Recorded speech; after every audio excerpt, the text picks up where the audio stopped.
नमस्कार, आप देख रहे हैं आज तक। आपके साथ मैं हूं सईद अंसारी। स्वागत है आपका शंखनाद में। शंखनाद की शुरुआत आज प्रयागराज में चल रहे महाकुंभ से एक चौंकाने वाली खबर से हम कर रहे हैं। कभी फिल्मी पर्दे पर अपनी अदाओं का जलवा बिखेरने वाली अभिनेत्री ममता कुलकर्णी अब महामंडलेश्वर बन गई हैं। बस अब से कुछ ही देर पहले ममता कुलकर्णी ने प्रयागराज में पिंडदान किया, किन्नर अखाड़े के विधि विधान के साथ पूजा अर्चना की, मां गंगा में पवित्र स्नान किया और उसके बाद ममता महामंडलेश्वर बन गई। ममता का नाम अब बदल दिया गया है। ममता कुलकर्णी अब श्री यामिनी ममता नंदगिरी जी के नाम से जानी जाएंगी।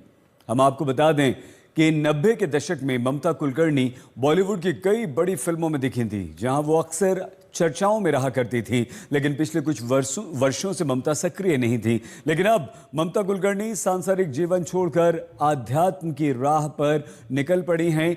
वो ममता कुलकर्णी जो अपनी फिल्मों से युवाओं के दिलों की धड़कन बनी थी, अब वो सन्यासिन बन चुकी हैं। अब वो महामंडलेश्वर हो गई हैं। उन्होंने पिंडदान किया, उन्होंने आध्यात्म की राह पर पवित्र कुंभ में पवित्र स्नान कर अपना नया सफर शुरू किया,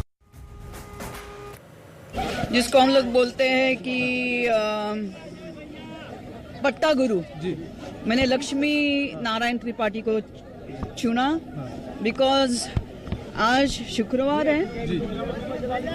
और सर्वप्रथम आज महाकाली का दिन है और मुझे कल महामंडलेश्वर बनाने की तैयारी चल रही थी। मुझे पूछा गया तो, लेकिन आज मुझे महाशक्ति ने आदेश दिया कि मुझे ये चुनना है लक्ष्मी नारायण त्रिपाठी जी को, बिकॉज वो साक्षात अर्धनारेश्वर के स्वरूप है। और इससे बड़ी मेरे लिए क्या उपाधि हो सकती है कि एक अर्धनारेश्वर के हाथ में मेरा पट्टा अभिषेक हो रहा है। मैंने तो 2000 से मेरी तपस्या शुरू की। आज मुझे 23 साल हो गए ध्यान, तप, और ये जो महामंडलेश्वर की उपाधि होती है, ये मेरी परीक्षा ली गई। परीक्षा ली, मेरी अभ्यास की 23 साल मैंने क्या तप किया, मैंने ध्यान क्या किया, तो हर प्रकार के प्रश्न से मैं पास हो गई, उत्कीर्ण हो गई, तब जाके मुझे महामंडलेश्वरी की उपाधि प्राप्त हो गई। कुछ साधु संतों में नाराजगी भी देखने को मिल रही है आपकी, जिस तरीके से आपने दीक्षा ली उसके बाद काफी लोग नाराज है, मीडिया लोग नाराज है, मेरे फैंस नाराज है। उनको लगा कि मैं वापस बॉलीवुड आऊंगी, लेकिन ठीक है, जैसे ईश्वर की इच्छा। महाकाल और महाकाली के इच्छा के आगे किसी का कुछ नहीं चलता, वही परब्रह्म है। महाकुंभ में पहुंचकर कैसा लग रहा है आपको? मुझे बहुत अच्छा लग रहा है। और क्या चाहिए, त्रिवेणी संगम है उसके, और 144 साल के बाद कुछ ऐसे ग्रह नक्षत्र बन रहे हैं, इससे पुण्य और महाकुंभ हो ही नहीं सकता। तर्पण कर दिया आपने? अभी तर्पण कर दिया, पिंडदान कर दिया। आइए हम आपको प्रयागराज कुंभ में लिए चलते हैं। संजय शर्मा हमारे संवाददाता हमारे साथ जुड़ चुके हैं। संजय, ऐसा क्या होता है कि जब धन, ऐश्वर्य, वैभव छोड़कर प्रभु की राह पर हमारे जैसे लोग, आप जैसे लोग निकल पड़ते हैं, और यही ममता कुलकर्णी के साथ हुआ?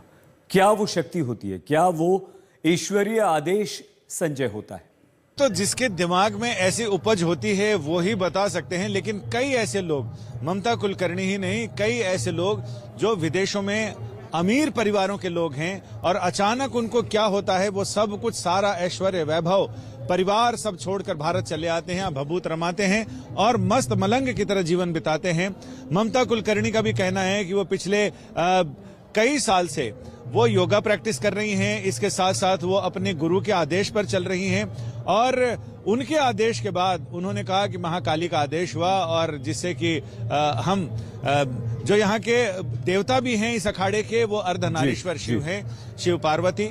तो मैं अपने कैमरामैन से कहूंगा कि वो वहां दिखाएं, यहाँ पर अखाड़े के धर्म ध्वजा लगी है और साथ ही अर्धनारीश्वर जो इनके आराध्य देव हैं उनकी भी प्रतिमा यहाँ पर रखी है। संजय शर्मा हमारे संवाददाता हमारे साथ हैं, और ममता कुलकर्णी अब बन चुकी हैं महामंडलेश्वर, अपने ज़माने की मशहूर फिल्मी अभिनेत्री आचार्य महामंडलेश्वर लक्ष्मी त्रिपाठी जी ने ममता कुलकर्णी के किन्नर अखाड़े में शामिल होने की पूरी कहानी बताई है। उनसे बात की हमारे संवाददाता समर्थ श्रीवास्तव ने। हमारे से तो सभी जुड़े हुए हैं, सलमान खान भी हमसे जुड़े हुए हैं, अक्षय कुमार जी मैं उनको भाई बोलती हूँ, अन्य कलाकार भी छोटे मोटे सभी कलाकार हमसे जुड़े हुए हैं। किन्नरों के प्रति तो सबका सम्मान और प्रेम रहा है और हमारे अखाड़े में नर नारी पुरुष और किन्नर सब एक साथ हैं और सबको पद है, चाहे वो नारी हो चाहे वो नर हो। जिनको किन्नरों से भेदभाव नहीं है, जो किन्नरों का सम्मान करते हैं, जो हमारा प्यार करते हैं, तो हम उन सबको एक साथ लेके जाने का प्रयास करते हैं और सबको अपने अंदर सम्मिलित करने का प्रयास है। आचार्य जी, आप ये बताइए कि ममता जी आई, संपर्क आप कह रही पहले से था, उन्होंने क्या रुचि जताई और फिर आप हमेशा रुचि जताती आई हैं कि वो उनको सनातन धर्म से जुड़ना था, सनातन धर्म को आगे लेके जाने का प्रयास था और वो चाहती थी कि समाज को आगे वो भी एक रोल मॉडल बनना चाहती थी सनातन धर्म के अंदर। संन्यास लेने के बाद क्या कुछ होता है आचार्य जी? संन्यास होने के बाद वो उनका पट्टाभिषेक होगा शाम को और उसके बाद उनको दायित्व दिया जाएगा अखाड़े की तरफ से। अगर कोई निर्वहन ना कर पाए, क्योंकि बहुत बड़ी जिम्मेदारी। देखिए, अगर जो निर्वहन नहीं कर पाए, जो अखाड़े के नियम का उल्लंघन करे, तो हम उनको तिरस्कार कर देते हैं, उनको बहिष्कृत कर देते हैं। एक दर्शकों के लिए, क्योंकि दर्शकों को बहुत नॉलेज नहीं है, जब किस तरह होता है, आपने बताया पिंडदान होता है, थोड़ा सा समझा पाए अगर आप। पिंडदान होता है, संगम नहाया जाता है, क्योंकि हम संगम नगरी में, अगर शिप्रा पे थे तो शिप्रा होता है, गोदावरी पे तो गोदावरी पे, और हरिद्वार में गंगा रहती तो गंगा में स्नान करते है ना, अपना पिंडदान करके स्नान करते, अपने पुराने वस्त्र छोड़ के, मतलब नई जिंदगी शुरुआत करते, सारे नाते तोड़ के हम नई जिंदगी पे सन्यास बन के चलते हैं। तो यही परंपरा है कि दुनिया के सारे नाते तोड़ के अब हम सबके हैं, किसी एक के नहीं है। कुलकर्णी जी भी अब यहीं रहने वाली हैं पूरे महाकुंभ? क्यों रहेंगी, वो अपना स्थान बनाएंगी, अपना कार्यक्रम करेंगी, अपने जीवन को आगे लेके जाएंगी। और अब कुंभ को लेकर जारी राजनीति की खबर, जिसकी गूंज मिल्कीपुर उपचुनाव के बाद अब मिल्कीपुर के चुनाव में भी सुनाई दे रही है। आज मिल्कीपुर चुनाव की तारीखों के ऐलान के बाद योगी आदित्यनाथ का पहला दौरा था, जहां योगी आदित्यनाथ ने अखिलेश यादव पर जमकर हमला बोला।